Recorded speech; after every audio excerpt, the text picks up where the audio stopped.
So, sir, we will Ah, begin. right, sir. Hello, all of you.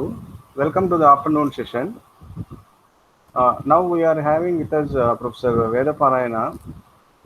Professor Vedaparayana is a retired professor and head of the Department of Philosophy at Sri Venkateswara University, Tirupati. Is it audible to you? Is there any problem with the audio? No, fine. He served there for 3 decades and he worked on existentialism, phenomenology, and ethics are his areas of specialization. He published 3 books, also more than 50 articles in the national and international journals. He has presented more than 100 papers in conferences in India and abroad. After his retirement, he was awarded the Emeritus Fellowship by the UGC and the Senior Fellowship by the ICPR, New Delhi. He also served as guest faculty at the IIT Tirupati. He is a well-known person at SV University. So now the dais is open to Professor Vedaparayana garu. Sir, you can follow Yeah. whatever manner you want. నల్లురు కోసం Okay. తెచ్చిన వాటల్లా అన్న మన ఆయన తిన్నామని చెప్పి పెట్టాల తీసుకోండి The Okay. అది పెట్టాను others should mute their mic. Yes. Somebody is speaking. Okay, thank you, sir.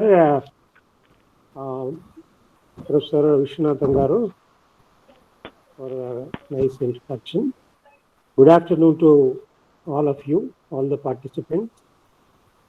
First of all, I should thank the organizers of this faculty development program and the AICTE, and in particular Professor Vishwanath, who has invited me to be a part of this very interesting or significant program. And the topic that I am given is stress, peace, and philosophy. What can philosophy contribute to this problem of stress and peace? What is stress? What is peace? How they are important in our life as a whole, and particularly in the lives of the employees in all walks of life, of all kinds. See, what is stress? It may look very simple. So what is the problem with the stress?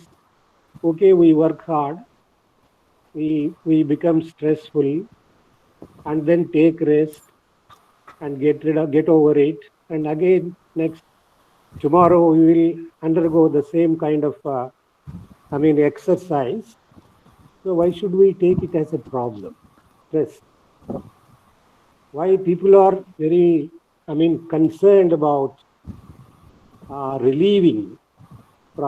getting relieved of stress. So we should understand the deeper meaning of stress, not the stress that we generally get if we undergo some kind of strenuous activity and then get relieved by taking rest or by taking a pill and all that. But if we consider this as a problem which philosophy needs to address, then we have to think about stress as having a different dimension, a deeper dimension, which is really troubling the lives of the people, particularly the educated community of the modern time. Modern times in the sense where civilization has exploded like anything, where science and technology has dominated our life, where life has become more mechanized, more automatized than, let us say, spiritualized, than moralized, than humanized, which means there is little space for spirituality, morality, and humanity in our life. The individual is at a loss. What are these things? I mean, peace is concerned with this spirituality, morality, and humanity. Unless one is spiritual, one is moral, one is human, he cannot be peaceful. And life without peace, or society without peace, or the world without peace, or the very human existence devoid of peace, is existence without meaning. If it is constantly confronted with, stress in the sense of chronic conflict, chronic strain, chronic strife, and struggle. If my job becomes a struggle, if my daily life becomes a struggle, a strain, a strenuous effort which demands a lot of effort, whatever may be the job, whatever may be my means of livelihood, that has no meaning. Man or human being has to live in peace. After all, whatever may be the position that one has attained, whatever may be the status that one has attained, either politically or financially or wealth-wise or materialistically, a life without peace, life without happiness, life without harmony is a meaningless life after all. So that is what we have to be very seriously concerned, that qualitative life is more important than the quantitative life. Is there quality in our way of life, or is there quality in what we are doing? Whether we are teaching, whether we are innovating something, or whether we are, creating something, whether we are speaking or writing, whatever it is, in whatever field we are contributing to the society, or even as a parent, is there quality? Even as a teacher, is there quality? Even as a ruler, is there quality in his rule? Whether a politician or a bureaucrat, is there quality? Is there peace? Is he contributing to the peace through his, employment, through his, job or whatever, through his role at home or at office? It is not there. Everybody is struggling and everybody is troubling the other. Struggling and troubling the other, making others also struggle. Peace is conspicuously absent in the lives of the people of modern times, because we have a wrong conception of life. We have wrong conception of values. We are considering life is that which we are thinking that life should be, oriented towards material wealth, power, position, name, fame, money. These are the values towards which everyone is trying. Even our education is geared towards the achievement of this. A student has in mind, wherever he is, whatever goals he is pursuing, these are the goals that he has in his mind, that he has become great, not good. not peaceful, not happy, not harmonious, not a good human being, but a great person with the materialistic values or wrong values. That is power, wealth, position, domination, acquisition, whatever it may be.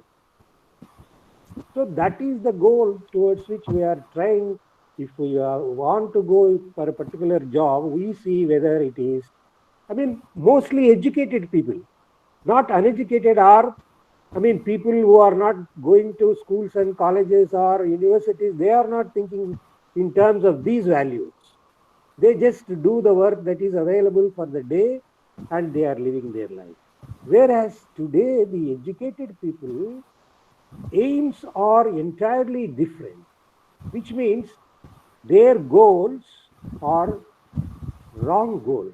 Wrong goals in the sense they never contribute for a peaceful coexistence of human beings. What? Power, position, name, wealth, fame, and so many things they are connected with that. They are not values at all. They are the byproducts of what we do peacefully, what we do morally, what we do efficiently, what we do creatively. Whether I am doing my job, whether I am living my life creatively in the sense without contributing to destruction.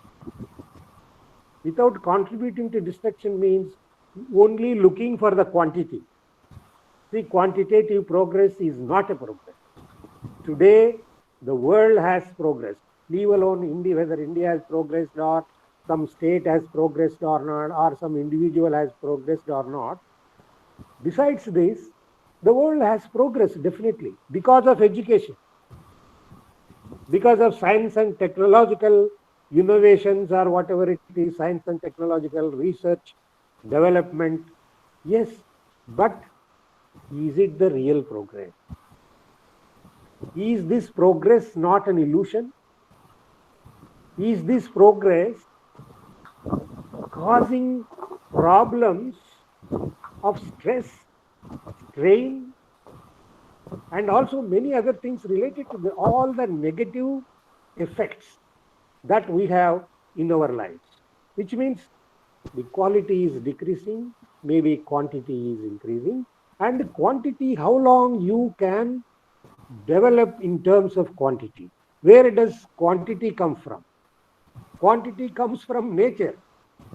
Unless you exploit nature, unless you apply science and technology to nature, you cannot develop in terms of material growth, material progress, or material development.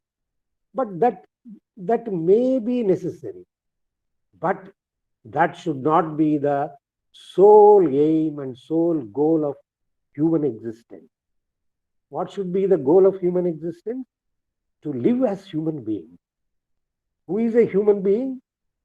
Who makes his life meaningful on this earth, not making this earth an uninhabitable one, not by destroying this planet,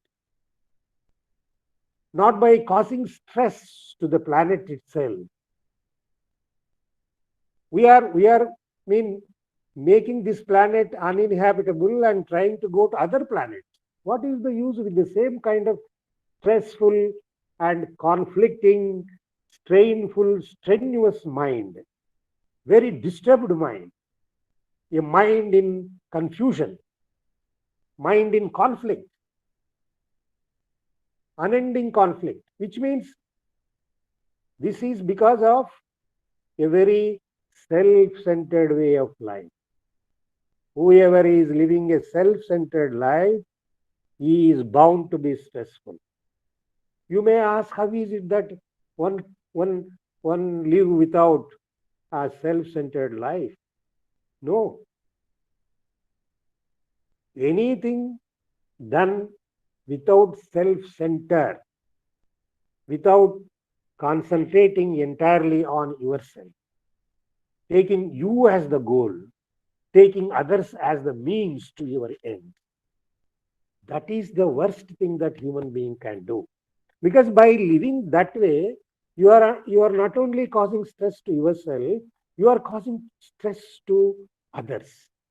You are treating the other as an enemy, as an opposition member, not a member who is coexisting with you, with whom you have to be harmonious, not, not in conflict, not in stress. Stressful human relations are there because my mind is already stressful, because I am totally concerned about myself. What can I get out of this? How can I exploit this man? Not only that we are exploiting others, we are exploiting nature also because of our stressful thinking. Our thoughts are stressful. It is not, they are not peaceful. If thoughts are peaceful, if my intellect is peaceful, if my mind is peaceful, if I study, if I write exam, if I do anything, that will be of quality. And that will give peace to others because you are not exploiting others. You are growing on your own, not by comparing and competing with others. But nowadays, everyone wants to compete with others. Everyone wants to compare with others. Everyone wants to exploit the other and gain something out of it. It is not only we are exploiting other human beings, the same spirit is extended to nature also. Isn't it? Are we not exploiting nature? Are we not at war with nature? Which means we are, our relation with nature itself is very stressful, strenuous. Oh, come on, exploit it, apply it, science and technology. I mean, acquire as much as possible, as early as possible. Then what is happening? Just as stressful human relations, conflicting, disharmonious relationships with others are creating wars, stressful and strenuous and conflicting human relations of human beings with nature is destroying nature, and we are faced with what is known as the natural calamity. For example, the global warming, which is going to destroy the entire human race, human species. We have already destroyed, thousands or millions of species, whether it is plant species or animal species or many other kinds of species, and disturbed the ecological balance, destroyed the biodiversity, and created a big problem that is posing a threat to our very survival, like global warming or greenhouse effect or whatever it is, which means it is our own creation. It is because of my stressful, disharmonious, conflicting relationship with nature, that problem has come. So it is human problem. It is created by human beings, not by nature, not by gods or devils or what other spirits. No, it is entirely man-making. Man's indiscriminate, irresponsible interference with nature has brought about this problem of global warming, which has become a threat to humanity, human existence itself on this surface of the earth. And on the other side, there is what is known as the weaponization of the entire world. Each country is manufacturing weapons of mass destruction by spending enormous amounts of resources, not only economic resources, natural resources, intellectual resources also, human resources also, which means a lot of money is being spent when there are so many other human problems like poverty, illiteracy, ill health. So many things are there. Without addressing all these problems, we are going for weaponization. We have what is known as the ridiculous thing that human being can do is war industry. Biggest industry in the world or in the lives of the human beings, so-called educated, so-called progressed civilization is having, the irrationality of it is having war industry. War industry in the sense, production of weapons of mass destruction, sophisticated bombs, neutron bombs or whatever it is, and each nation is contesting with the other nation to produce more and more lethal or deadly weapons by spending a lot of money, intellectual resources. It is said that best brains, best scientists, whoever it is, are engaged in these industries of producing weapons of mass destruction without any self-reflection. What is it that we are doing with nature? What is it that we are doing with our own race? We are destroying our own race. We are destroying ourselves. See, no species destroys its own race. No, they are so intelligent. This is the only race that is going to destroy itself. Of course, it is trying to destroy other species also. It is going to destroy the very planet itself, but planet is not in danger. Planet will, recuperate itself. I think it has that capacity. It can replenish itself. But we cannot.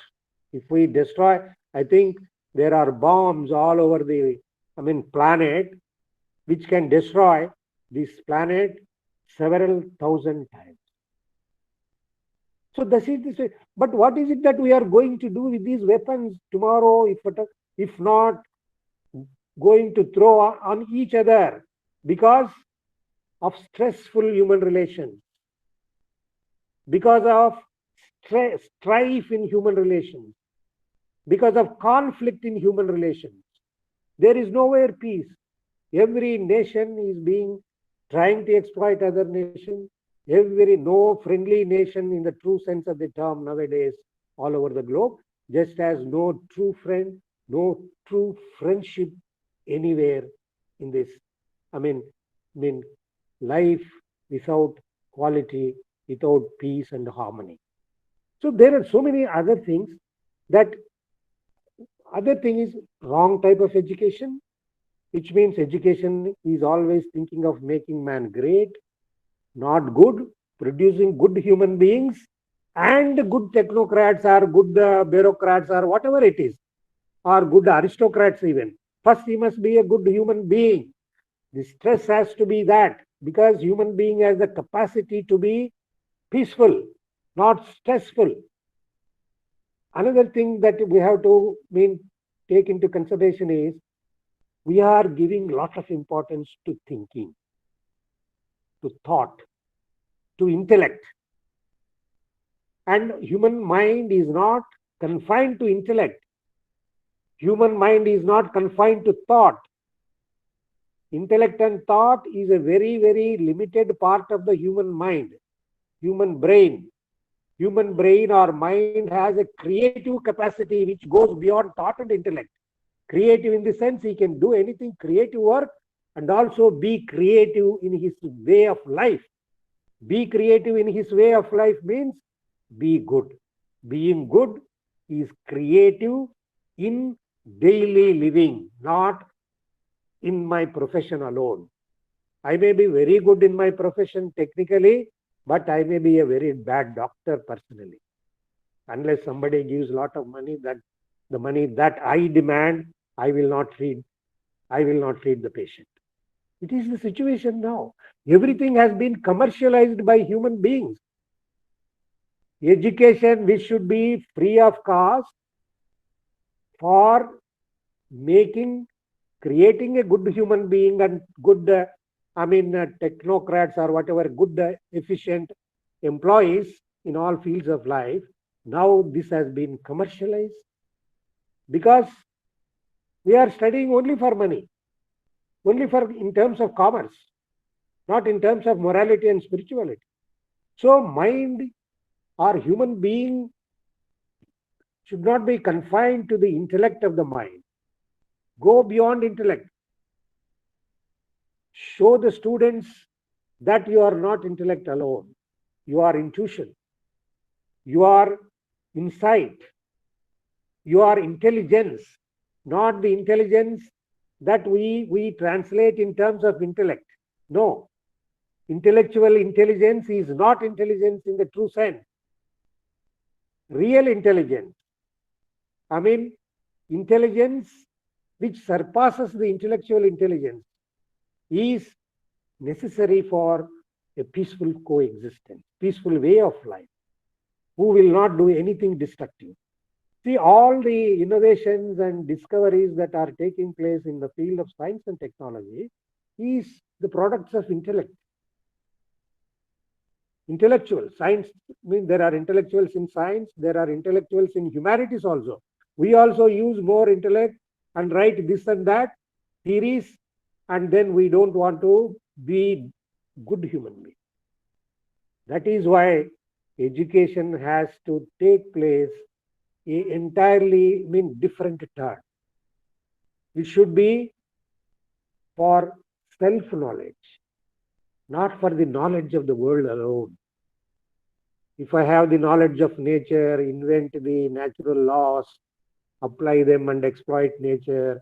If I only invent, discover some laws of the state, or democracy, communism, or this type of government, that type of government, it is of no use unless human beings are transformed through the process of education.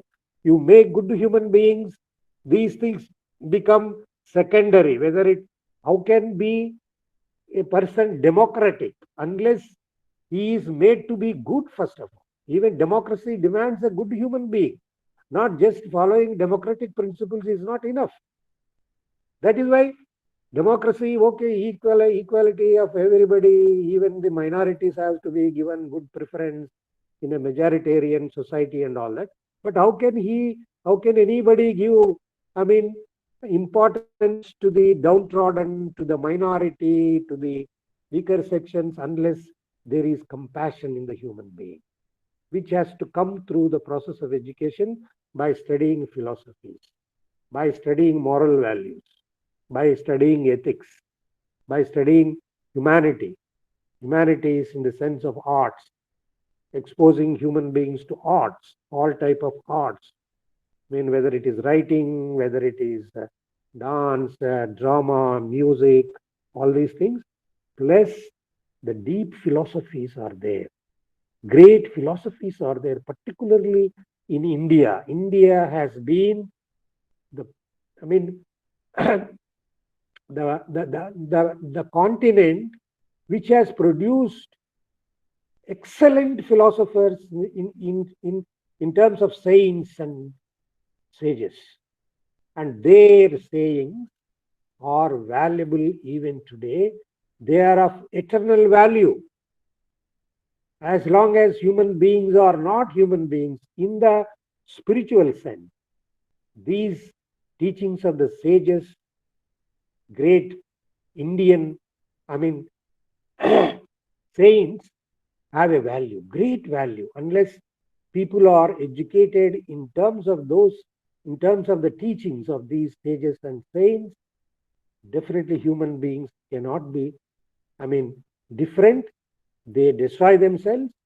They think that this is the only way of life, that competitive life, ambitious life, self-centered life, and only thinking about something else other than myself. See, Socrates has said, unexamined life is not a life at all. I have to examine my own life, my own way of life, daily how I am living. Instead of examining what is going on outside, what is, in the laboratory, you go and examine this and that. No, have I examined my own way of life? Examine myself. Inward human being is there, not only outward human being. Inner world is determining the outer world. Mind is, as is my mind, as is, the society. Society is nothing but the extension. psychological extension of the human being. What is inward, I mean, expresses itself outwardly in the form of society. There is no society independent of the psychological structure or the inward structure of the human being. Unless this is corrected fundamentally, primarily, society cannot change. And this has to take place only through the process of education, not otherwise. Only through the process of education. And also another thing that we have to take care in order to overcome this kind of stress, strain, struggle, is that we should not think that unless I struggle, I can't achieve something. It is wrong. Unless I take very, strenuous way of life, I can't be happy tomorrow. No, if I am all along my life, I am stressful, I am strenuous, I am struggling in my life, where is the peace? Where is the, goal? When do you reach that? So therefore, the very way of doing things should be without stress. Stress is not the means to peace. No, stress is not the means to peace. It is wrong. Oh, if you are stressful today, tomorrow you will be peaceful. If you do with the stress this project, then tomorrow you will be peaceful. No, that is not like that. We have to educate people how to do things without stress itself. How to do things peacefully. Not that peace is there as a goal in future. That is what we are thinking. That is what we are mistaken. Peace is not the goal. And stress or conflict or struggle is not the means. If that is the case, only means will continue, the end will not be there. Ultimately, you feel very, very, what should I say? You regret for having undergone so much of stress in your life. No, that should not be there. Teach how to do things, how to live our life without stress. How can we do anything peacefully, harmoniously, which is possible only when you do not concentrate too much on the goal. You do not concentrate too much on the result. No, concentrate on what you are doing now, which means you study peacefully. Study for happiness' sake. Find happiness in the study itself. Not you struggle for the studies and examinations, this and that, or for a job, oh, then you think that you are peaceful. No, you have already undergone so much of strain and stress. Where is the need that you are going? How is it possible that you are going to be peaceful tomorrow? No, peace will not be there. Whatever you think that you are peaceful after strenuous achievement and struggle, you think that you are peaceful, but it is not. Your brain has already been destroyed. The sensitivity of the brain has gone. So you can't achieve real peace, real happiness. Real peace and happiness is possible only now. If you don't treat goal as the ultimate end, if you are always thinking of the goal and not really paying your total attention, total being, total interest in what you are doing now. So this is another type of, another wrong conception that people have been telling, or people are under this wrong conception that if I struggle now, tomorrow I will be peaceful. Peace is here, never in the future. That which is in future is an illusion. That will only thought created peace. Thought peace create thinking that it will have peace. So it will think that yes, it has peace tomorrow. It is conditioned like that. So therefore, that is not the peace that we want. It is not the product of the struggle. It is not the product of this conflict. It is not the product of the strain. No, it is totally different. It is not related to strain, stress, struggle, ambition, conflict. All these things are absent, totally absent from the beginning of our life. I mean, education has to do this, which means which is possible when great philosophies are taken into consideration, great values are taken into consideration. Real type of education is imparted to the student, which is possible, but we are completely oblivious of these kind of values, this kind of way of thinking, entirely different way of thinking. We have to take about a revolutionary type of thinking in terms of education, in terms of values, in terms of culture. What is the culture that we have now? There is no culture at all, only civilization. Civilization means looking very modern, looking very sophisticated in appearance, only in appearance.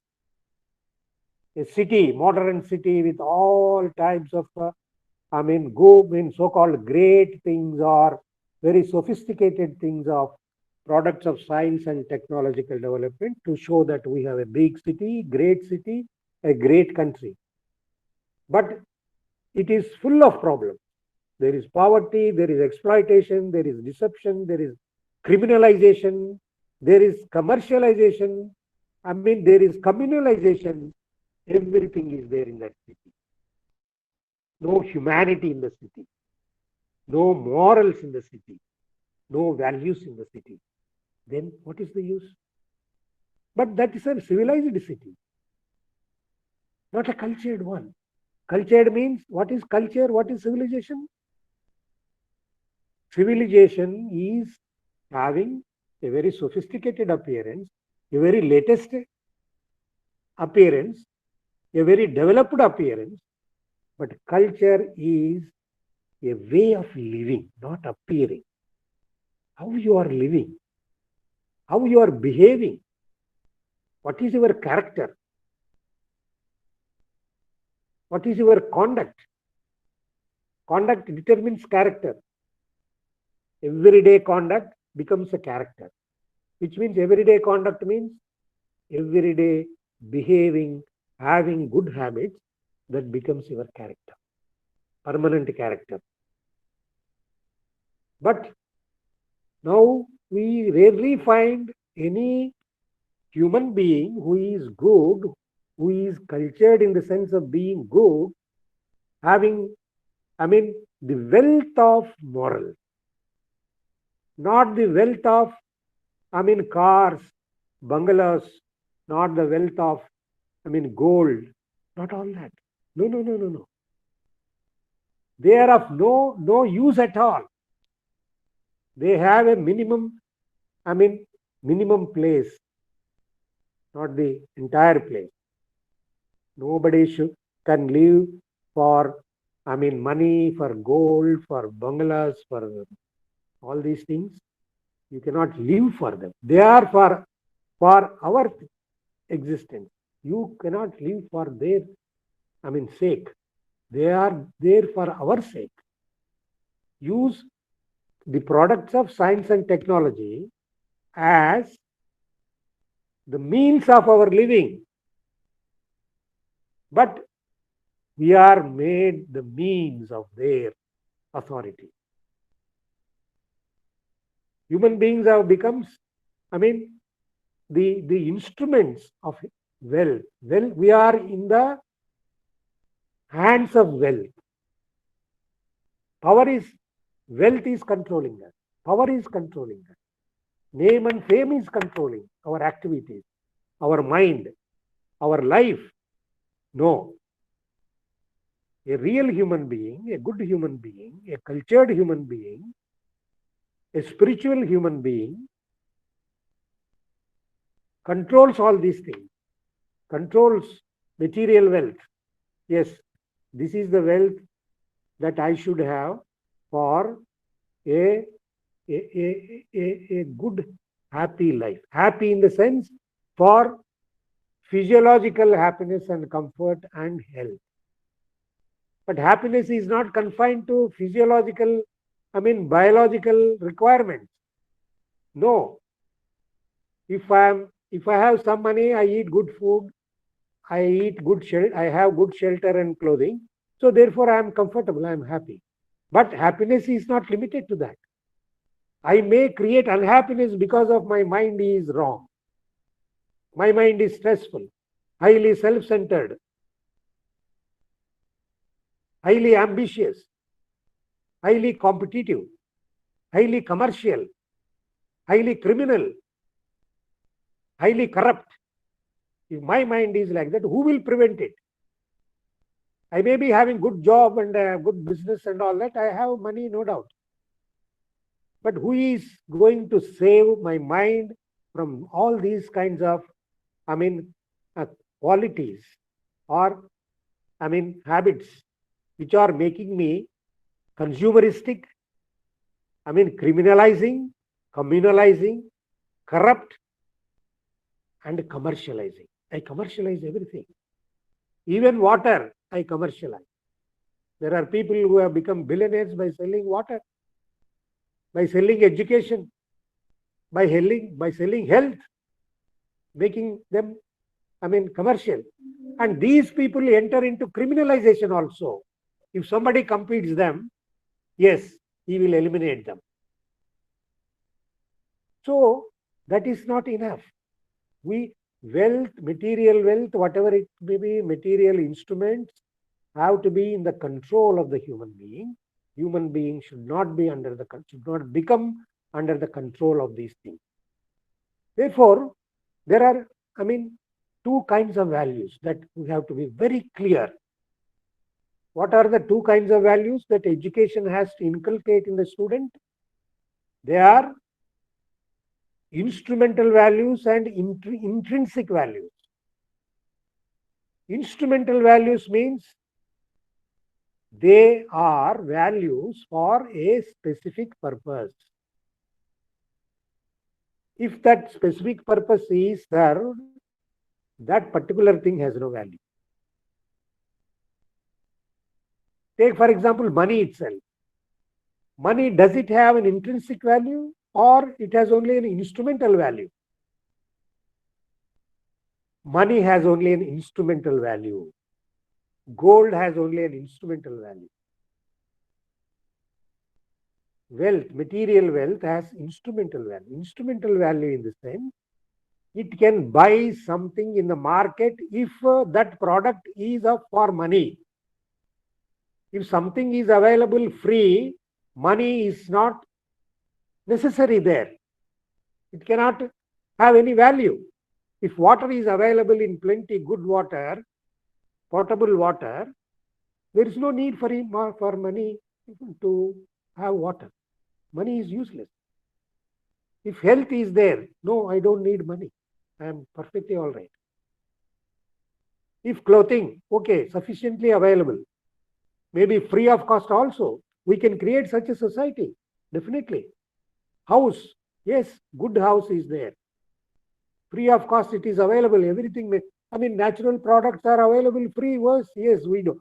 Now we are exploiting it. Everybody is having 10 houses or 10 bungalows or 20 bungalows, 100 bungalows. Therefore, others are deprived of it. So we have to destroy nature in so many ways. Okay, money still has an instrumental value because we have commercialized everything in this world. Money has tremendous value as an instrument to buy something. Even food. Now, 100 rupees good meal. You can't have a good meal without 100 rupees. At least 50 rupees in smaller place. So therefore, even to eat, we need a lot of money. Big money.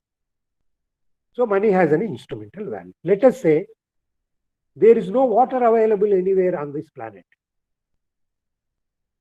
Because we have destroyed the planet, no water is available.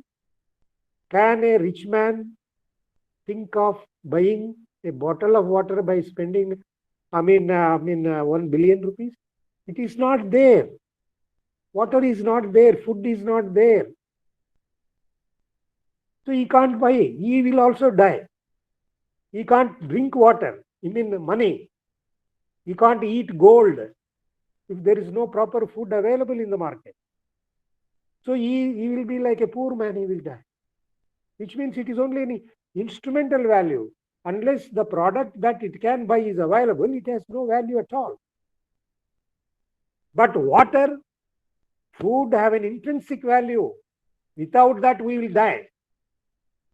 See that good food is available because nature is giving food. Nature is giving water. Nature is giving air. Everything available.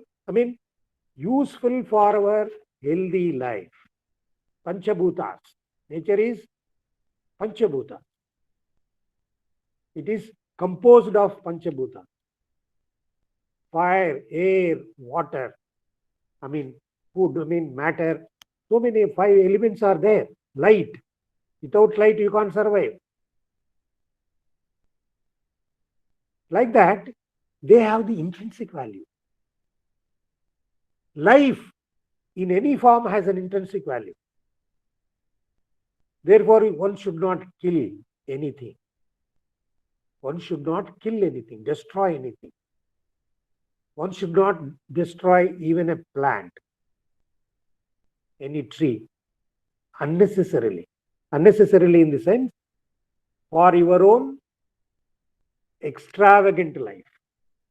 Nature is ready to give for the needs of the people, not for the greed of the people. So draw a line between need and greed. A good human being draws. A cultured human being draws. Good education teaches what is need, what is greed. If you cross that line between need and greed, what happens? Destructions happen. Stress will begin. Stress will begin from there.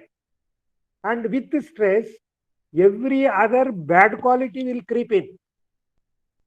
It will go to war also. Wars are being fought in the minds of the people, not on the ground. Primarily, it is the mind that is responsible, mind that is making war. A stressful mind is a warlike mind. So draw the line between need and greed. Teach people what are intrinsic values, what are, instrumental values. Don't go after instrumental values too much. Follow them. Wealth, instrumental value. Money, instrumental value. Earned to the extent of your need, not out of greed. Then quality of life get destroyed. If you go for quantity, more and more is a dangerous word. We have to be very careful about the word more, M-O-R-E. So therefore, our ancient, philosophies, Indian philosophies particularly, of course, in even other cultures, other nations, other, religions or other philosophies from other continents have also given very great philosophies who stress the importance of a peaceful human being, a peaceful mind, a peaceful coexistence, a peaceful world, which is possible only when the education is given a completely revolutionary turn, which means it has to be founded on spiritual values. Then materialistic values have to be built on the foundation of the spiritual values, moral values. Otherwise, if there is no that foundation, we don't know where we are going. Now, it is a rudderless ship. We don't know where we are going. Humanity doesn't know where it is going. It is definitely going towards self-destruction. And this destruction is not going to happen all of a sudden. This has been taking place.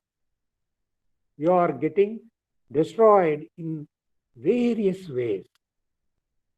pollution, criminalization, commercialization, everything. Commercialization, medicine, because of medicine, people are dying. Adverse drug effect, millions of people are dying all over the world. This is a fact. Because the mind is not able to discriminate between what is good and what is bad, what is quality and what is quantity, what is morals and what is immorality, what is peace and what is stress. We are thinking that stress is a common thing. This is the only way of life. Come on, let us live like this. No, it is very simple to change our lives, to change human beings, provided good philosophies are taken into consideration, are given as the foundation of each and every individual. My individuality has to be founded on the spiritual values, on the moral values. Let me just, mention some of the, philosophies in India, what they have said. For instance, yoga. That is the greatest contribution that India has given to humanity, to all over the world. And yoga means, there are varieties of ways of understanding yoga or interpreting yoga. Yoga actually means union, uniting yourself with the divine, uniting the individual with the divine. Individual is not just the human being that we are experiencing. We are actually the divine. There is no God apart from human beings. Not that, it is in the sense that God is not somebody who is over and above human beings and who is looking after human beings, who will make human beings, create human beings, sustain human beings, destroy human beings. No, that is not the concept here. Yoga says that a human being can become divine, which means there is what is known as divinity. And that divinity becomes irrelevant if it is not, realized. It is not realizable by the human being. If divinity is not realizable or actualizable by the human being, it's of no use. If God is there only to control us, to create us, to destroy us, what is the use? No. Yoga says you are a very, very independent being. Human being is the, everybody knows this, is the rational species, the best among all the species. It is also said human beings are the crown of this universe. Crown of this universe means it is the highest species, highly developed species, even if you take, evolution into consideration. Our brain is the most sophisticated brain. It can achieve anything, either in the sense of innovation, either in the sense of creation, which means human being himself or individual can become a creative human being in so many ways, in the sense, in her daily activity and also in her profession. Both. I have to be creative in my human relationships. I have to be creative with my friends and relatives and family. Creative in the sense, I cannot be destructive. I cannot create problems. That is what is meant by creativity. Creativity is not producing a product. Creativity means having no stress, because stress means destruction. Your mind is destroyed by stress already. It's a bad quality, devilish quality that is. And you destroy others also with that kind of stressful mind. If it is peaceful, then it is creative. Creative from all angles, always, not in a particular, activity. In your daily activity, particularly in human relations. Unless a human being is creative in human relations in his daily life, what is the use of her being creative in her profession? What is the use of being a good doctor? If you always demand a lot of money, if you ignore the people who require it, who are in need of it, he can't be creative. So, yoga means union of the individual with the divine, which is possible. For example, Patanjali has given 8 steps in order to become like that. At the same time, we cannot think that that is a very impossible thing. Oh, it is not possible for all people who are very busy with their own lives and all that. How can you become divine? How can we practice Patanjali yoga and all that? People think like that because we are not devoting time to that, not even 1 hour in our life. When we have devoted 25 years or 30 years to get a PhD, I've gone to schools, colleges, universities, this and that, then I have become a PhD after 25 years or 30 years. You have devoted so much of time, life, a quarter of your life you have devoted for that. But if you devote a few minutes every day, either in college, either in school or at home, or at both places, it is very simple to become divine. To become divine in the sense, a good human being without devilish quality, with divine quality, without devilish quality. So it is because we are not paying attention to that, it is because we are not giving importance to that. Therefore, human beings think that, oh, Patanjali yoga is very difficult, or Buddha's Ashtanga yoga is there. Buddha has also given 8 steps in order to become a peaceful human being. Patanjali has given 8 steps in order to become a peaceful human being. Nothing, if you say you want to become divine or you enter into the 8th step, that is called Samadhi.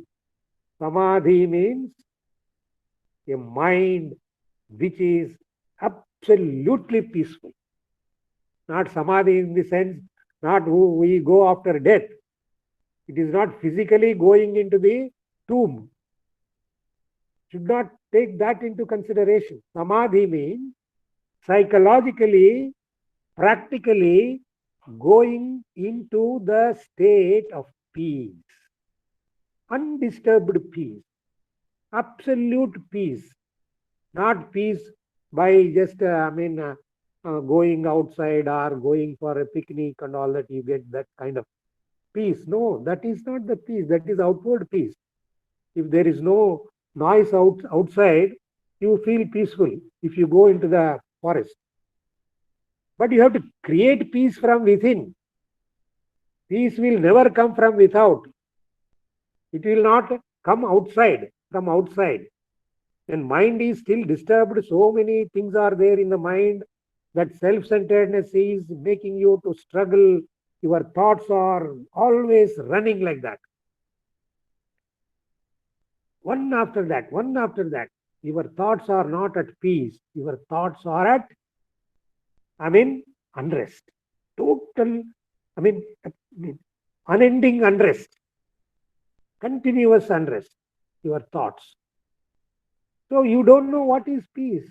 You may have some peace going outside for a picnic, take a break from your profession, go for what is now known as tour.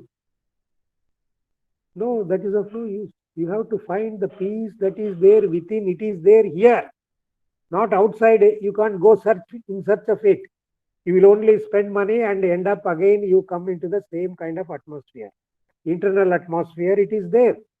So you have to clear the internal disturbance, not the outward disturbance. It's not enough.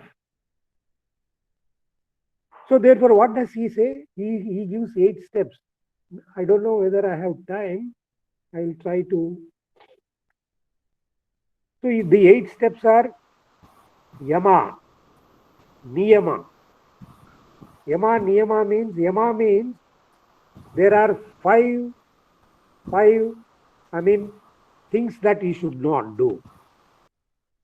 What are they? You have to be peaceful in this. You have to practice ahimsa. Ahimsa means you should not be violent. You should be non-violent. Second one is you have to speak truth. Third one is asteya. Asteya means you should not take others' things without permission. Which means you should not be in the habit of theft, even a small theft. You should not speak a small lie. You should not hurt others, even by word, even by gesture. And fourth one is brahmacharya. Brahmacharya means celibacy. Celibacy means not that you should not married, you should not get married, remain a bachelor and all that. But control, self-control in all your activities. Control in speaking, control in thinking, control in eating, or having some kind of satisfaction at one stage or the other. You should not have craving for things. That is celibacy. That is what is really meant by a brahmacharya. Brahmacharya means the action should be in control, in moderation, not going to the extreme. And then aparigraha. Aparigraha means you should not have the habit of possessing many things, collecting things which are not necessary. This is aparigraha. So these are the 5 things in the first step, that is yama. There is another thing is niyama, second one. Niyama means you have to have some other kinds of habits in the sense. Saucha. Saucha means you have to be clean physically and mentally. Saucha means cleanliness, physically and mentally. Then santosha. Santosha means see that you are happy. Don't get into, sadness. Oh, I have lost this. I don't have this. He has this. They have this. I am not, like others, comparing yourself and all that, you feel unhappy. So see that you are happy. See that you are clean by, mentally and physically. Then there is another, quality that you have to develop is tapaha. Tapaha means you should have that fortitude. Fortitude means strength to withstand the calamities, your troubles. Life, okay, troubles will come definitely. You may face some difficulties. There you have to have fortitude, strength of mind. That is called tapaha in Patanjali. Patanjali has named it like that. Then fourth one is swadhyaya. Swadhyaya means you should have the habit of studying good literature. Not only the literature related to your own profession, but the literature that makes you good human being. Swadhyaya, literature related to spirituality, related to morality.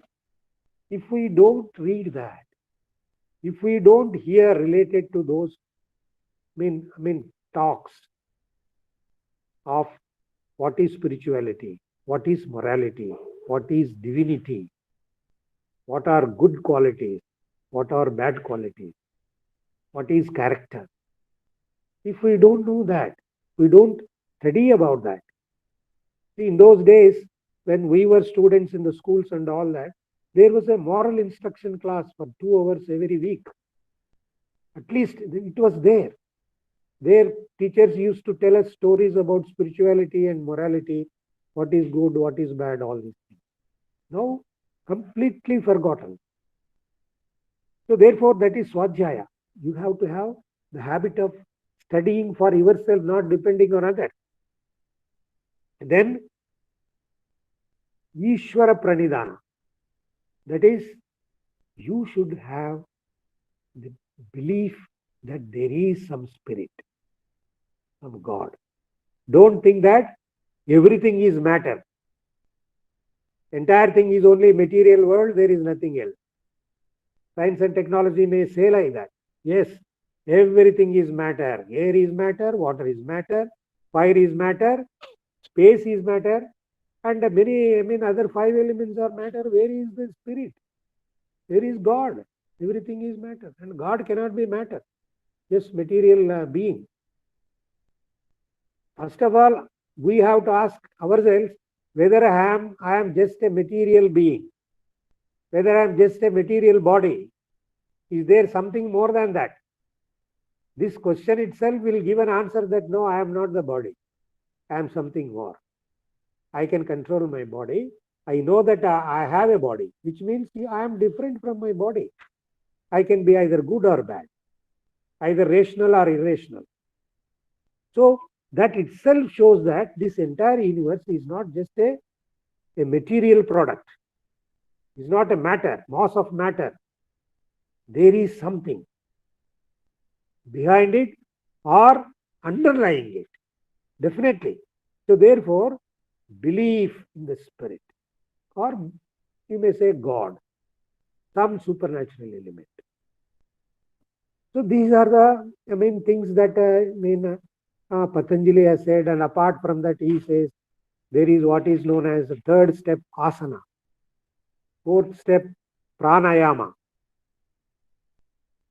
Asana means you have to sit in a very good, area, in a position, comfortable position, to do pranayama, where your mind comes under control, comes to peace. Pranayama. I need not explain.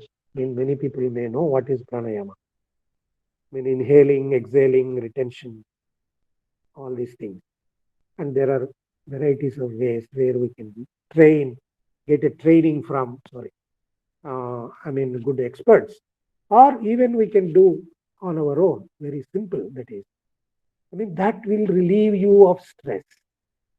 Stress, which is very, very temporary.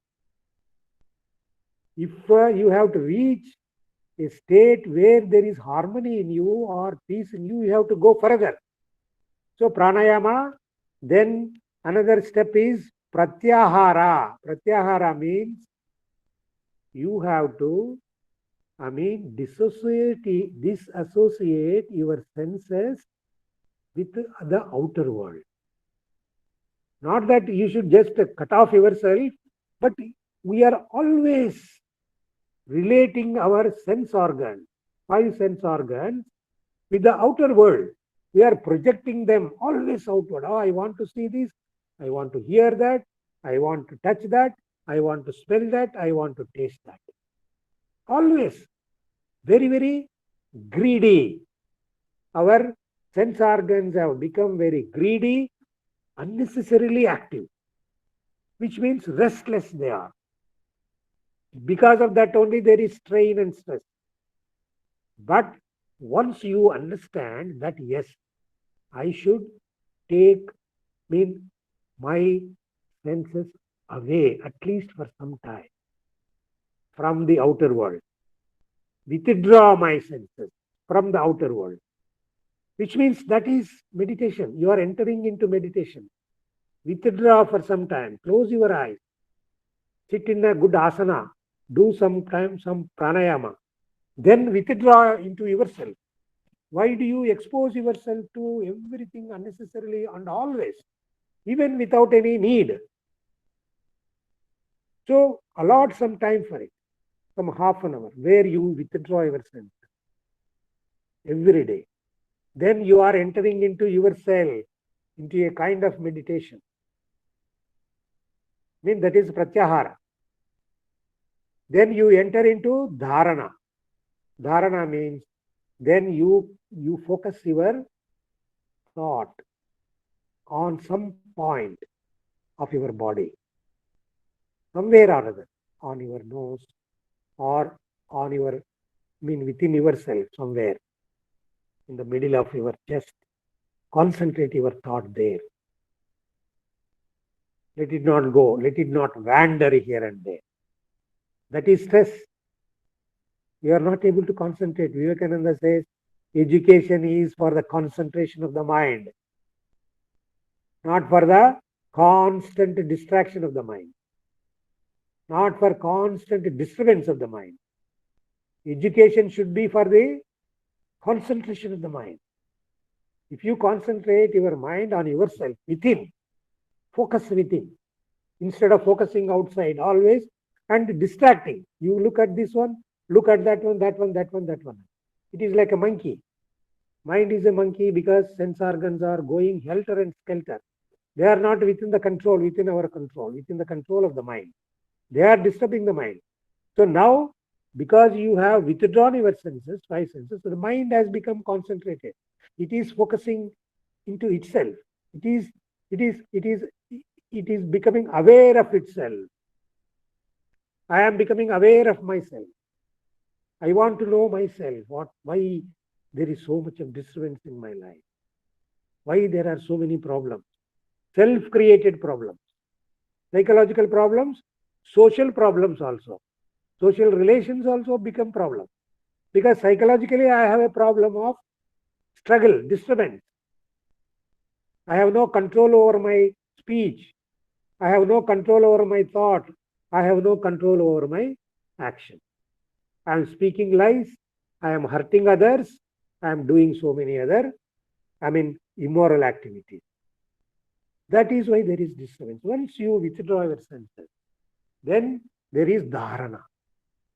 Then that dharana, if you still maintain that further, then that becomes dhyana, real dhyana. Peace is beginning now. Dhyana means peace. Not that dhyana is the means of peace. State of dhyana itself is peace. You are entering into peace now within yourself. Your thoughts are becoming less and less.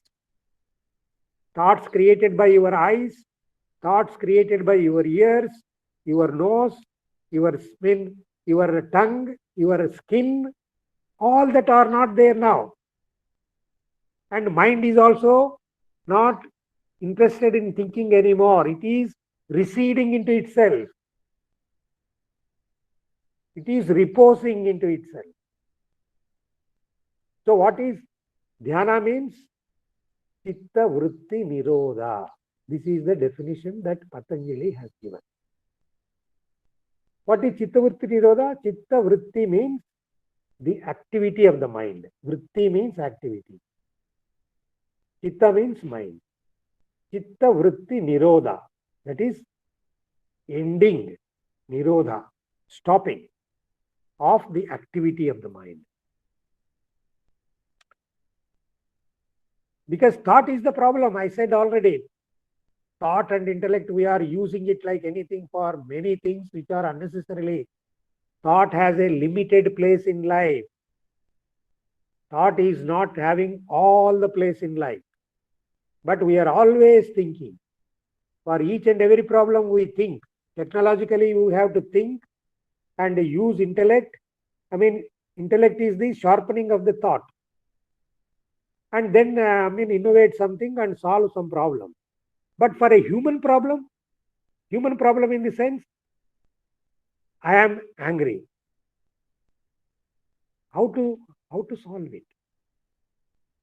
I have to become meditative. Anger is the product of thought.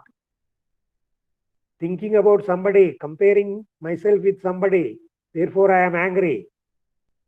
Somebody said something against me, or which is not liked by me, not against me. I don't like that. Therefore, I become angry. So that is the human problem. Anger is the human problem. Science and technology cannot solve it. Tomorrow, science may say, yes, we are going to, medical technology may say, yes, we are going to, we have invented a pill where if you take that pill, you will not be angry anymore. Then that kind of, remedy will, make the human beings artificial. You will become a machine then. No. Meditation is the only process where you have to solve human problems. Technology, if technology develops, human problems will not be solved, only technological problems will be solved. You may be going to the moon or other planets, Saturn or whatever it is. But you will not be living a peaceful life on this earth. Only meditation, only peace will make you live on this earth without destroying the earth, without destroying ourselves, without destroying other species. So that is, you have now entered into, dharana, dhyana, 7th step, dhyana. You have entered into dhyana where thoughts are becoming less and less. Less and less, absent, totally absent. Because you have internalized yourself as against you have externalized yourself. You have been a very extrovert so far. Extreme extrovert is madness. The present day human being is mad.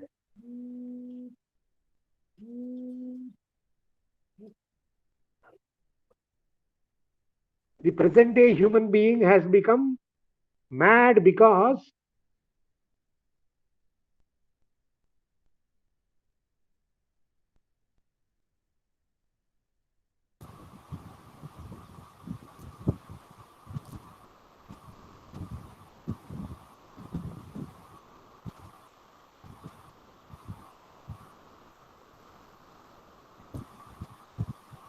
yes. Am I audible, sir? Sir, you are audible, but the Okay, time sir. is now 3:45. Maybe I'll stop after 5-10 minutes. Maybe for some question and answers, some Yes. time has to be given. So Yeah, I'll close, sir. Within 5 minutes, shall I close? Yeah, please. Okay, sir. So then this, 7th step will take you to, samadhi, state of samadhi. Samadhi means having a very peaceful mind, a peace which is, which the external sounds cannot disturb. That is the quality of inward peace, not outward peace. Outward peace, it can be destroyed by another noise. So peace is not the reprieve between two noises. No. Peace is not gap between two noises, just as peace is not, a gap between two wars. No. Real peace will never give rise to war. Internal peace will never be the cause of, stress or strain.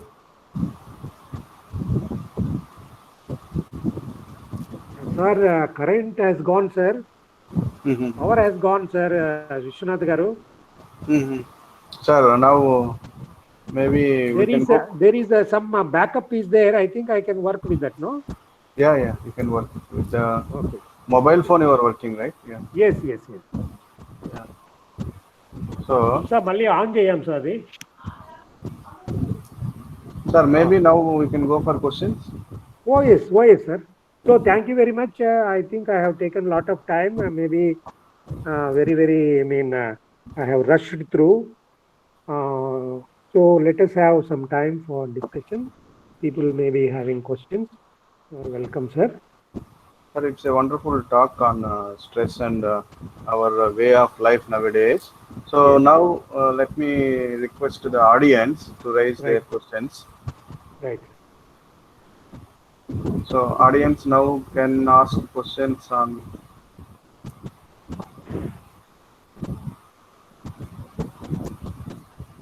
Any questions? Somebody wrote on this chat box something. Sir, please, can you read out, sir? Vishwanath Garu? Yeah. I have seen Right. somebody wrote. Hello. Hello. Yes. Yeah, please. Sir, this is Dr. D. Srinivas Rao from Hyderabad. Right, sir. Sir, my question is in general, like how to get the students' attraction to attend for the online classes, especially in correlation with the current situation. How do we get students, you mean? Students' attraction, sir. Student Students' attraction? concentration. Okay. To attend for the online classes. See, that is a technical matter, sir. That is a technical matter in the sense we have to provide opportunity for them through like this webinar or really going to the schools and colleges. The government has to see that, universities has to see that they are they should be given opportunity to exposed to these kind of talks. Talks on these matters, or else they have to conduct webinars like this for students of colleges and schools. Okay, Attraction sir. means, first of all, we have to expose them to this. Then only whether they are interested or not, we will find out. First of all, we have to give them opportunity to attend to this kind of classes. We are not giving that opportunity. Okay, sir. Okay, thank you, Right. sir. Right. Sir, one question by Jasmine KS is that without thinking, how can we be creative? Yeah. Okay. See, sir, thinking or thought is given a lot of importance in every area.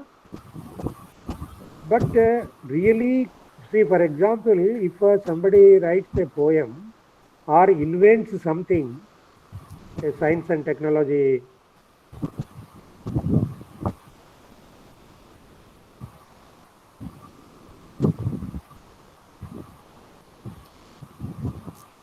Hello?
Seems that the connection is lost. Trying to contact him through phone.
So there are a few announcements. Like we created a WhatsApp group, and you might have received the link. You can join in the WhatsApp group. And actually, we normally we receive this from the meet itself. We receive the attendance.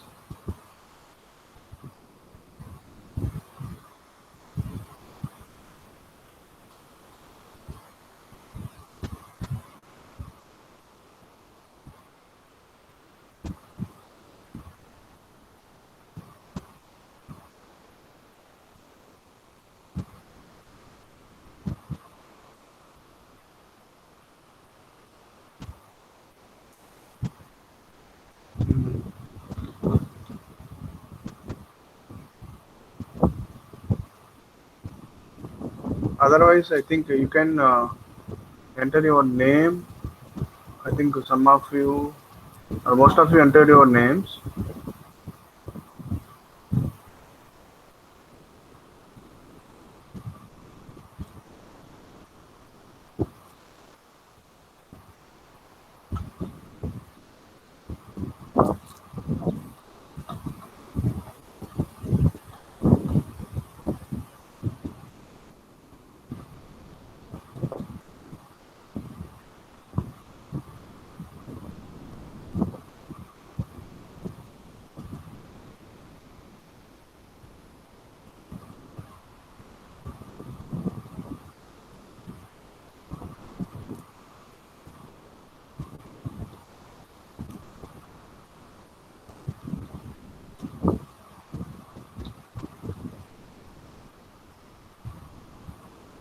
Yes.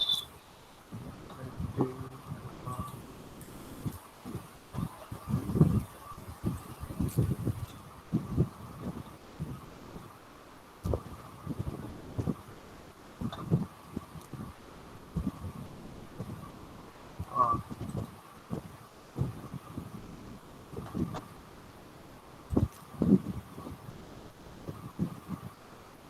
Hello sir.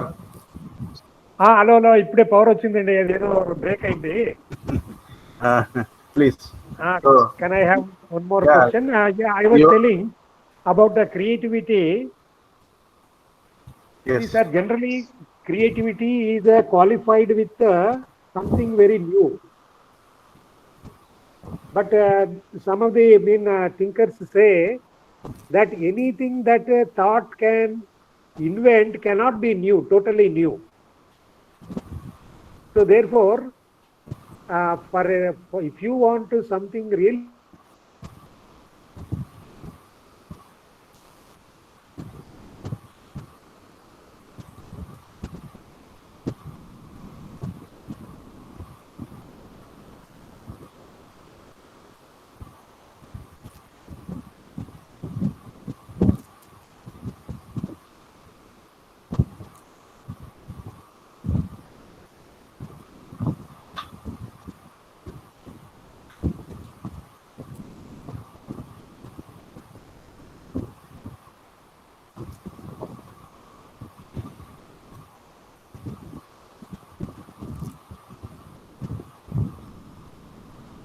Hello.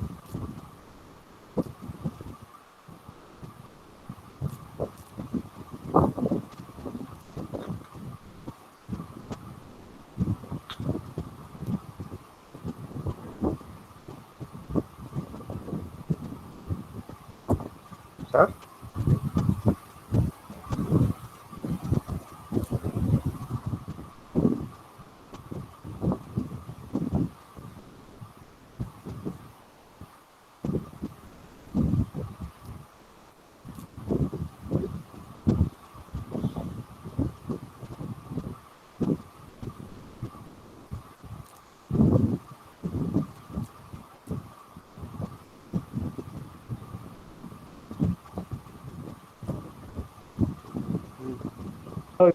Disturb అవుతా ఉందండి.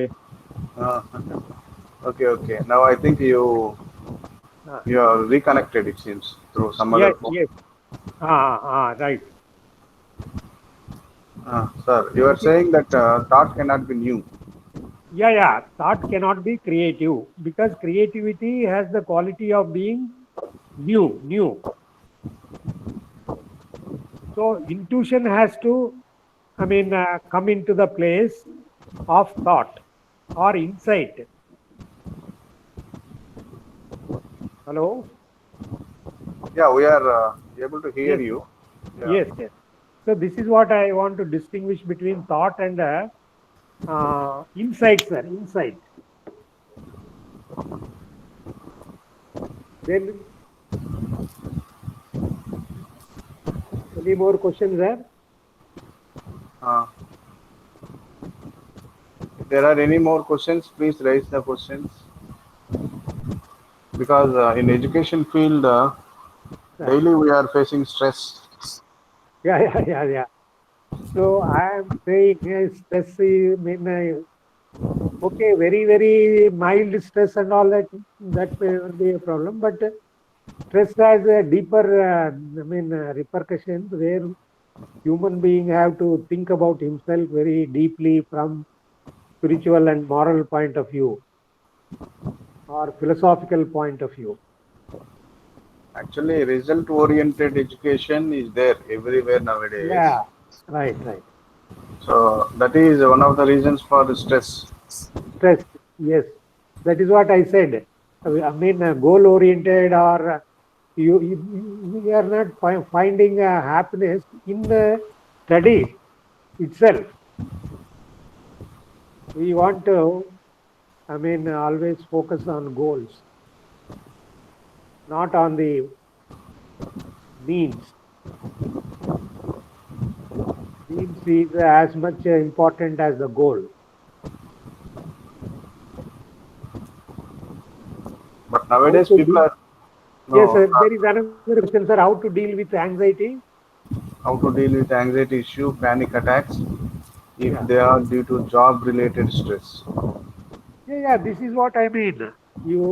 I have already touched upon this because one should not, think too much of the positions or the, the name, fame that we are going to get in terms of our education. We should not, think of social structure, social status. If we always goal oriented, definitely we cannot enjoy what we are doing. If we have a lot of hopes, too many ambitions and all that, we are going bound to be, get disappointed afterwards. We have to be creative in our activity itself, in our daily study, daily education and all that. We have to find happiness there itself. Goal will automatically follow if you are really, showing interest in what you are doing without getting very much stressed and strained and ambitious and self-centered. A peaceful approach to what you are doing. Do with peace, not out of stress, out of anxiety. No. Why are you anxious while you are doing something or preparing for the examination and all that? Because you have not paid sufficient attention from the beginning. You are always thinking of something else. So we should make the student to concentrate on what he is doing now, not on what he is going to achieve tomorrow. It doesn't mean that you have to aim at good goals and all that. Good goal or bad goal, that is irrelevant. But what you are doing now is more relevant. So you can do things without conflict.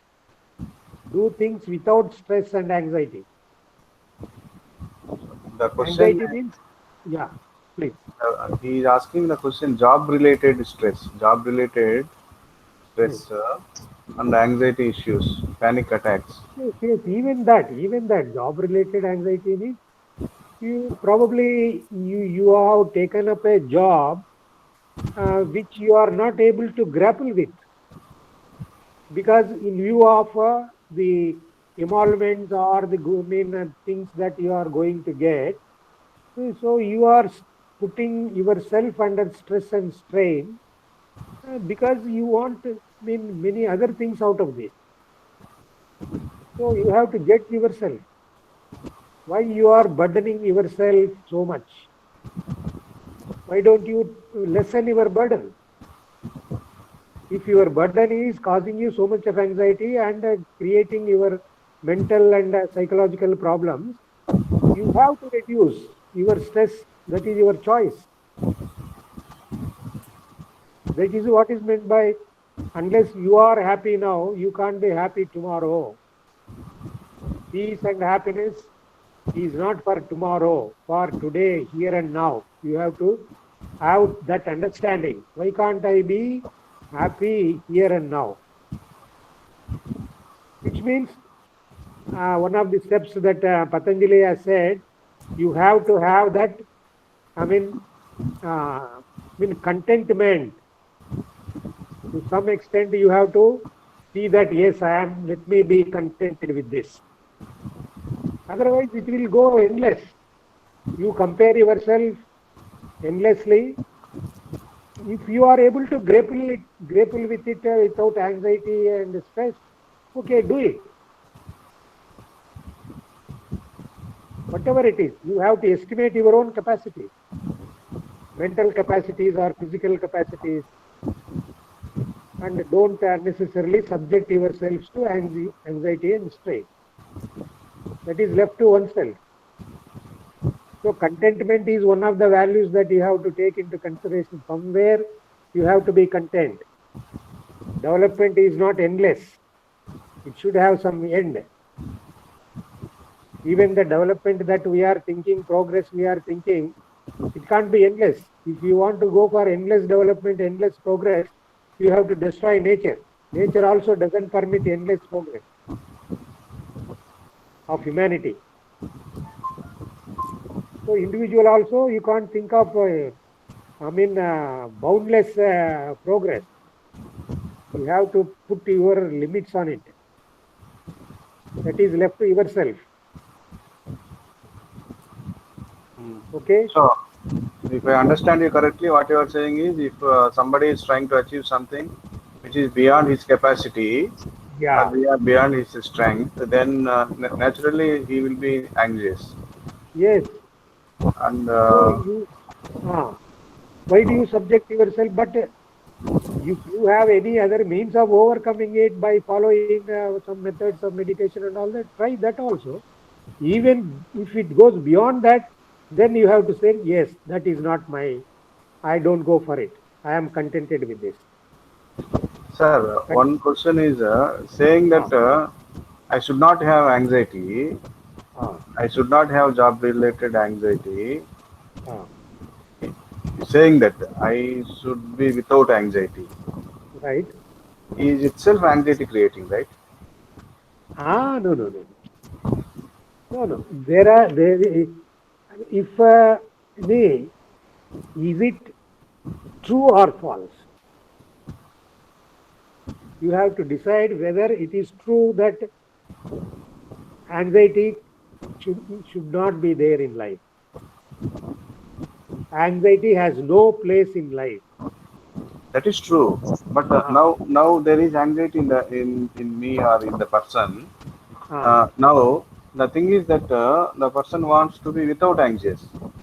Okay, there is conflict, isn't it? That there is anxiety is the fact, but I want to be without anxiety. So this conflict. No. See, let me say this. Without anxiety is not the opposite of anxiety. You don't say that is the opposite of anxiety. No. Anxiety is the problem. That is the only thing I have now. I have to understand why there is anxiety and then overcome it. Not having anxiety itself is the problem. Which means I have to understand what is the cause of my anxiety, what are the roots of my anxiety, understand that, then overcome it. I am not putting something else in opposition to that.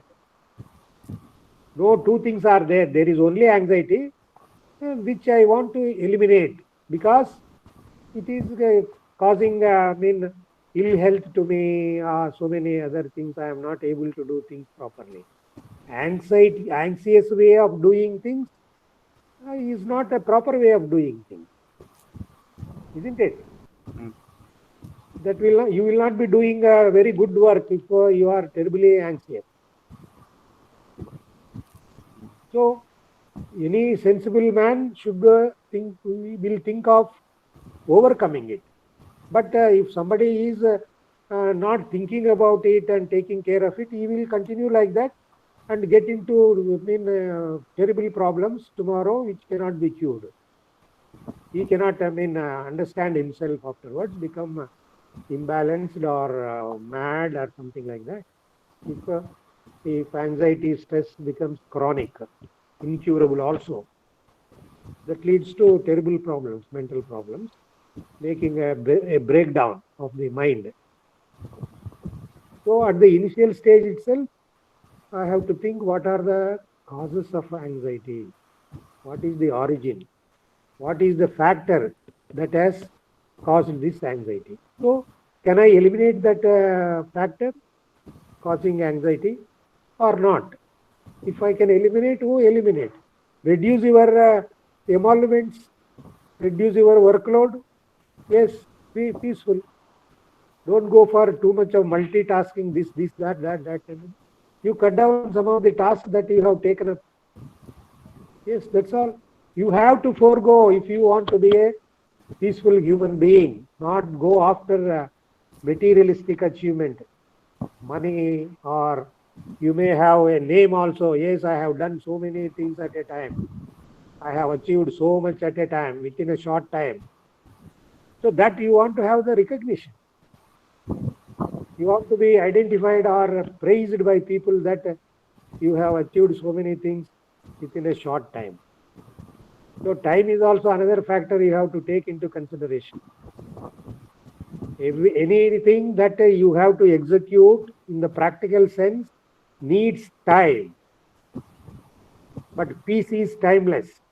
Peace, you should not measure it in terms of time. Peace is going beyond time. From that state, you have to examine time. Why do you race against time? Why do you live a life of rat race, running against time and breaking your head? So don't give too much of importance to time. People say, yes, time is, money, or time is this and that.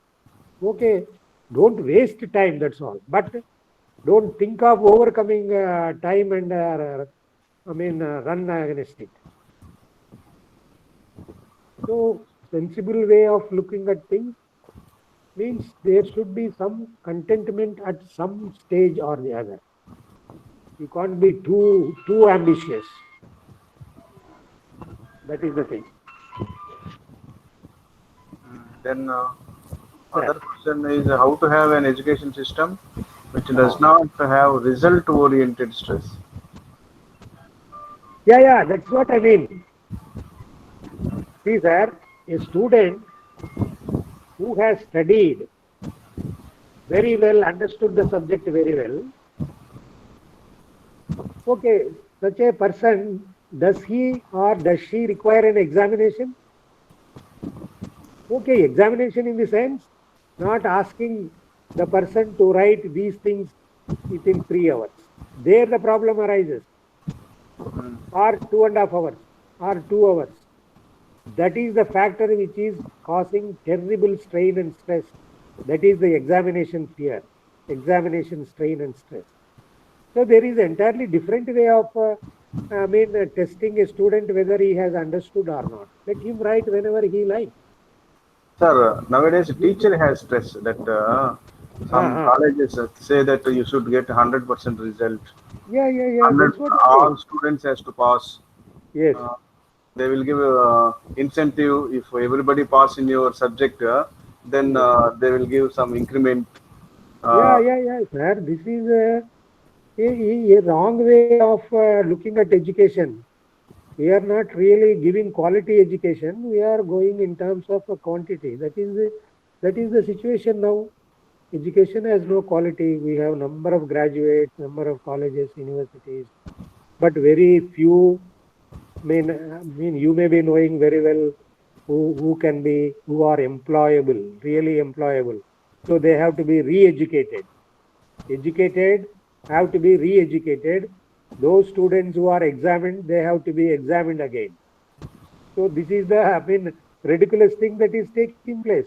And also now another this thing is teachers have to be taught again. Teachers also do not have proper education. They are not good at their subject.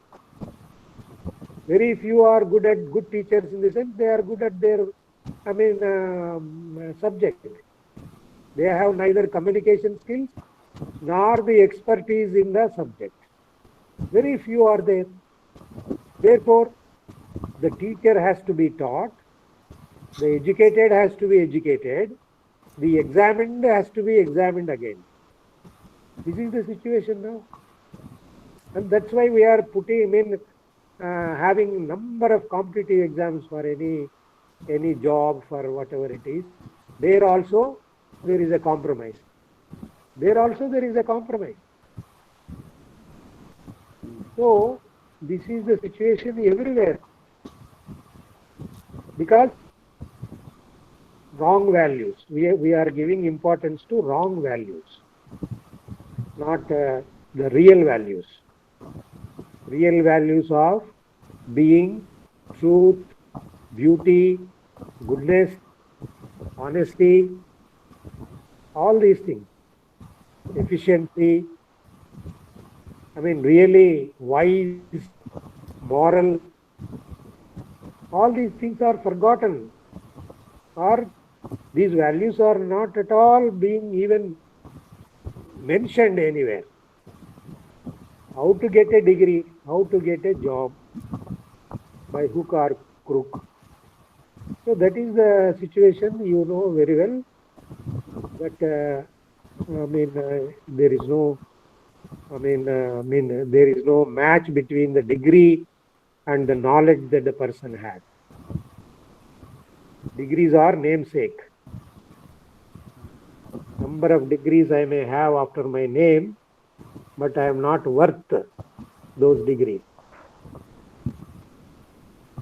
Because education is not following the principles of being honest, being hardworking, being compassionate, very good. These things we have forgotten. Even by hook or crook, by cheating and all that, we want to get degrees, we want to be educated. In number of places there is, see, in every examination, there is what is known as paper being out. Number of examinations. The question paper comes out even before the exam. Actually, to improve the quality of teacher, FDPs, this type of FDPs are organized actually, so that teachers are teachers will get more technical knowledge or yes, sir. Technical knowledge and also this value-oriented education.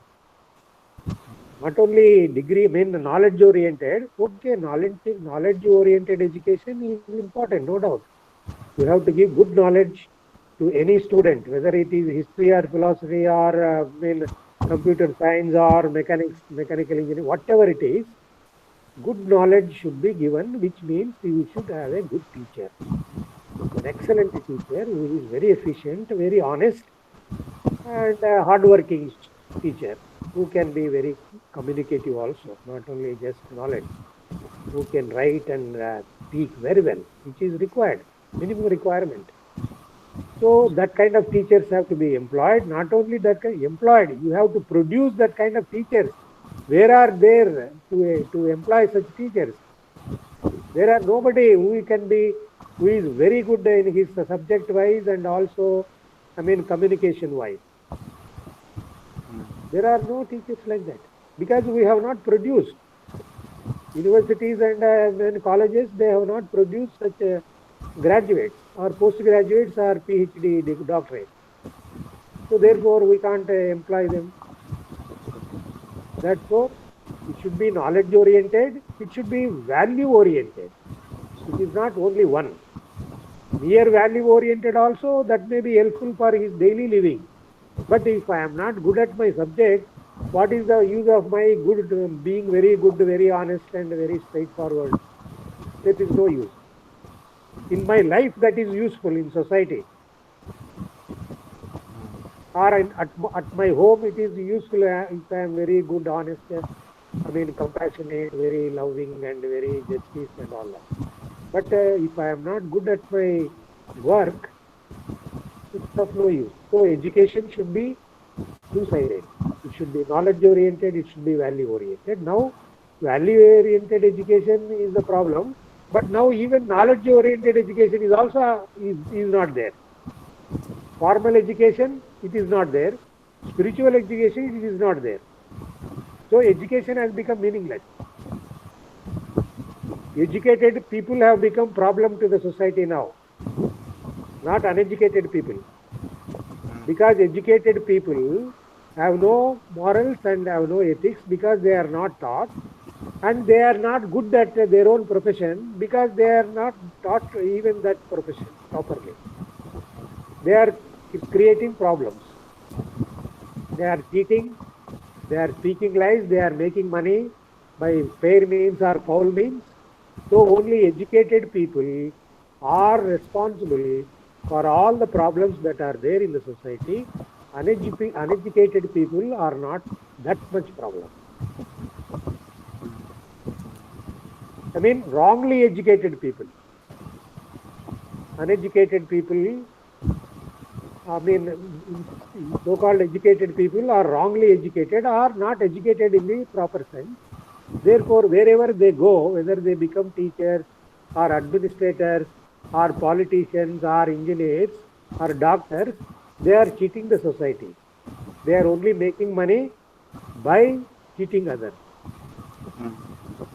Educated people only. In every field they are there. Even nowadays, many politicians are also 90% of them are highly educated.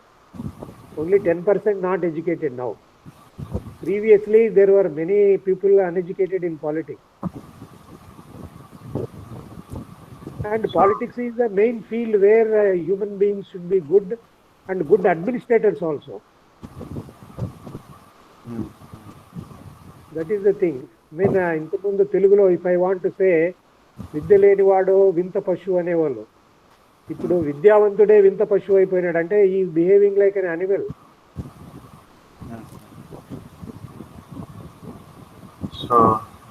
Right, sir. Please. Any more questions? Any more questions you may raise, you may ask now. You can write in the chat box also if you are having any question you want to ask.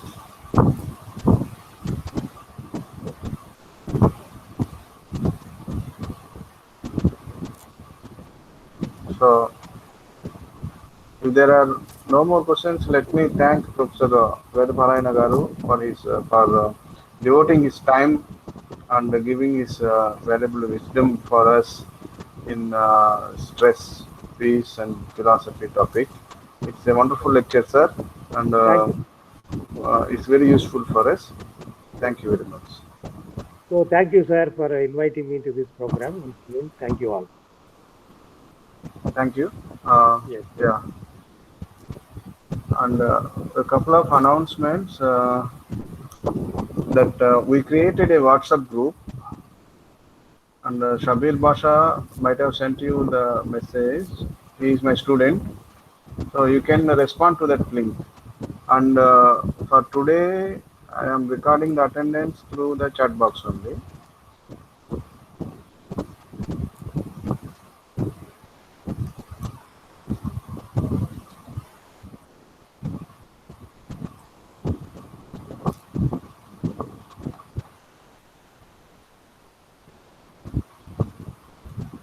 Okay, so Now, if you have any other questions, you can ask me now regarding how about of this FDP or Aninta Sahu. Your number, if your number is there in the given AICTE, then you should have received it.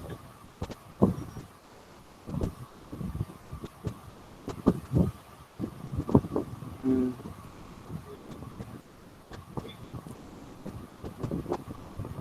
Hmm. The link is available even in this chat box. The link on the WhatsApp is available even in the chat box.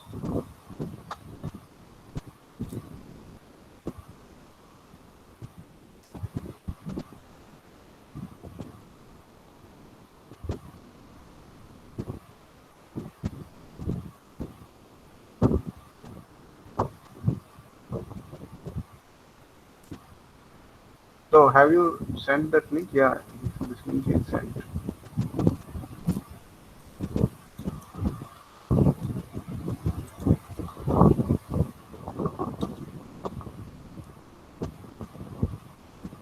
So now somebody is asking some question like meditation is the only solution to solve human problems, but the speaker has left. Padmanabh Reddy is asking a question in the wrong time. So today's session we can close here.